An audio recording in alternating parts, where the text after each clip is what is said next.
Hi வணக்கம் உறவுகளே. இப்போ நான் எதை பற்றி பேச போகிறேன்னா, பேங்குக்கு போன எனக்கு பெரிய அதிர்ச்சி காத்திருந்தது. அதை தான் உங்ககிட்டயும் நான் பகிர்ந்துக்க போகிறேன். என்னென்னா, பேங்கில் நகை அடவு வச்சுருக்கேன். என்னோடய ஒரு தேவைக்காக நான் கொண்டு போய் வச்சு 2 வருஷம் ஆகிட்டு. நான் போன வருஷம் வந்து கட்டுறப்போ நான் தனித்தனியாக 2 பேங்கில் வச்சுருக்கேன். ஒரு பேங்கில் நீங்கள் ரினியூவல் பண்ணிவிட்டு போகலாம், அந்த வட்டியை மட்டும் கட்டினா போதும் அப்படின்னாங்க. இன்னொரு பேங்கில் நீங்கள் மொத்த அமௌண்ட்டையும் கட்டி திருப்பி தான் நீங்கள் வைக்கணும் அப்படின்ட்டாங்க. இப்போ நான் 5 லட்சத்துக்கு வச்சுருக்கேன்னு வச்சுக்கோங்க. 5 லட்சத்துக்கு வச்சுருக்கேன். அப்போ நான் என்ன பண்ண முடியும், மொத்த காசையும் நான் எடுத்துகிட்டு போகணும். 5 லட்சம் கொண்டு போய் அந்த அமௌண்ட்டை நாங்கள் கட்டிட்டு அதுக்கு உள்ள வட்டியும் கட்டி என்னோடய நகையை என் கையில் கொடுத்துருவாங்க. நான் புதுசாக வைக்கிற மாதிரியே எல்லாம் ஃபார்ம் ஃபில் பண்ணி எல்லாமே பண்ணி மறுபடியும் பத்திரக்கிட்ட கொடுத்து அதை ரெடி பண்ணி நம்ம திருப்பி மறு அடவு தான் வைக்க சொல்கிறாங்க. இப்போ என்கிட்ட அந்த 5 லட்சம் இருந்ததுன்னா நான் நகையை திருப்பிட்டு வந்துட போகிறேன். நான் எதுக்கு போய் நான் மறுபடியும் வைக்கிறேன்? என்கிட்ட அந்த அமௌண்ட் இல்லாததுனால தான் நான் அந்த நகையை ரினியூவல் பண்ண போகிறேன். இப்போ அவங்க நீங்கள் மொத்த அமௌண்ட்டும் கட்டுனா நான் இப்போ 5 லட்சம் யார்கிட்டையாவது நான் கடன் தான் வாங்கணும். கடன் வாங்கிட்டு நான் போன வருடம் ஒரு பேங்கில் என்னை ரினியூவல் பண்ண சொன்னாங்க. அதை ரினியூவல் பண்ணிவிட்டு ஒரு பேங்குக்கு பக்கத்தில் கடன் வாங்கி கட்டி நான் அந்த நகையை எடுத்து மீட்டு தான் வச்சேன். இந்த வருஷம் எல்லா பேங்குமே அப்படி தான் வந்திருக்கு ஸ்கீம்ன்றாங்க. இப்போ நான் என்ன பண்ணணும், எனக்கு இப்போ அடுத்த மாதம் நான் ரினியூவல் பண்ணுற இது வருது. அப்போ எனக்கு நான் 5 லட்சத்துக்கு உள்ள வட்டியும் 50,000த்துக்கு மேலே வரும். அந்த 50,000 நான் வட்டியை ரெடி பண்ணிவிட்டு 5 லட்சம் அமௌண்ட்டும் நான் யார்கிட்டையாவது கடன் தான் வாங்கிட்டு போனேன். ஏன்னா என்கிட்ட இப்போ அந்த அமௌண்ட் கிடையாது.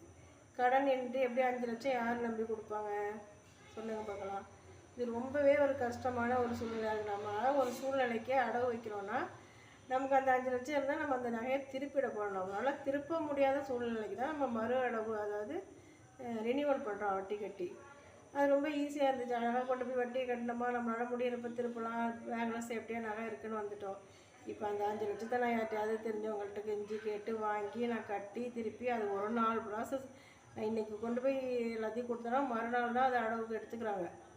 இன்றைக்கி எல்லாத்தையும் திருப்பி எனக்கு கொடுத்துருவாங்க. நாளைக்கு தான் வைக்கிற மாதிரி இருக்கும். அப்போ அந்த ஒரு நாளைக்கு என்னை நம்பி யாராவது அந்த கடனை கொடுக்கணும். இப்போது 5 லட்சங்கிறதே என்னை பொறுத்த வரைக்கும் எனக்கே பெரிய அமௌண்ட்டு. இன்னும் நிறைய வச்சுருக்கவங்க பிஸ்னஸ்க்காக நிறைய அமௌண்ட் வச்சுருப்பாங்க. இப்போ 50 லட்சம் அந்த மாதிரி வச்சவங்களாம் எப்படி திருப்புவாங்க, எப்படி பண்ணுவாங்க, ஒன்றும் புரியலை. இன்னும் ரொம்ப வசதியே இல்லாதவங்க கை மாற்றா வாங்க முடியாது அப்படின்னா அவங்க நகை மூழ்கி தான் போகுமா, எப்படி, இது எதுவுமே புரியலை எனக்கு. கடன் கேட்டு யார்கிட்டையும் கிடைக்கல, என்ன பண்ணுவாங்க அவங்க பாவம்?